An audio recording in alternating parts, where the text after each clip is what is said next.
नमस्कार. माझे नाव प्रांजल प्रणव जाधव. इयत्ता 4थी, राहणार वाघडी. माझ्या शाळेचे नाव Shri MP Sonawane English medium school Waghadi, taluka Chalisgaon, जिल्हा जळगाव. अंतर्नाद प्रतिष्ठान भुसावळ या वक्तृत्व स्पर्धेत मी सहभागी होत आहे. माझ्या विषयाचे नाव आहे जांतरराजा. मी प्रांजल जाधव जांतरराजा छत्रपती शिवाजी महाराजांबद्दल काही मोलाची माहिती सांगणार आहे. सर्वप्रथम रेतेचा राजा शिवछत्रपतींना मध्ये त्रिवार मानाचा मुजरा. इतिहासाच्या पानावर रेत्याच्या मनावर मातीच्या कणावर आणि विश्वासाच्या प्रमाणावर राज्य करणारा राजा म्हणजे राजा शिवछत्रपती. मित्रांनो, आज या मातीमध्ये जन्म घेतलेल्या मुलांना सांगावेच लागत नाही की राजा शिवछत्रपती शिवाजी महाराज कोण होते, कारण की जन्मताच इथली माती प्रत्येकाच्या मनामध्ये शिवछत्रपती या नाव कोरून ठेवलेले आहे. शिवछत्रपती या नाव भारतातच नव्हे संपूर्ण जगाच्या कानाकोपऱ्यात पोहोचलेले आहे. सह्याद्रीच्या छातळ्यातून गाजे, काळजात राहते आमच्या रक्तात वाहते राजे. तुफान गरजत आगो तो तुफान मातीचा राजा.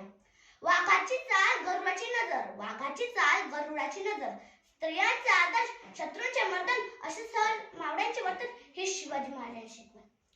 ताजमहल जर प्रेमाची निशाणी आहे तर शिवनेरी किल्ला पण एका सिंहाची कहाणी. तसेच स्वराज्याचा कंठपट्टा फडकवणारे शिवछत्रपती शिवाजी महाराजांचा जन्म 19 फेब्रुवारी 1630 रोजी शिवनेरी किल्ल्यावर जिजाऊच्या पोटी झालेला आहे. हवा वेगाने नव्हती, हवेपेक्षा त्यांचा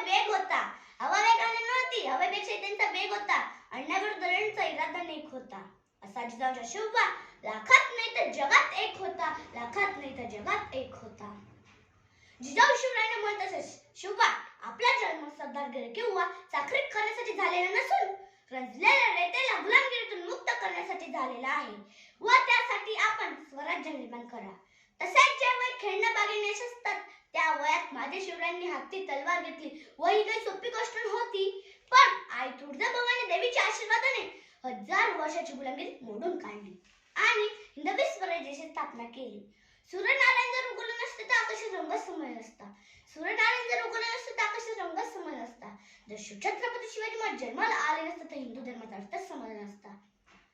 शेवटून एकच म्हणाल, शब्द ही पडतील अपुरी, अशी शिवरायांची कीर्ती. राज शोभून दिसे असा तो शिवछत्रपती. राजे असंख्य झाले आजवर या जगती, असे म्हटले एकच तो राजा शिवछत्रपती.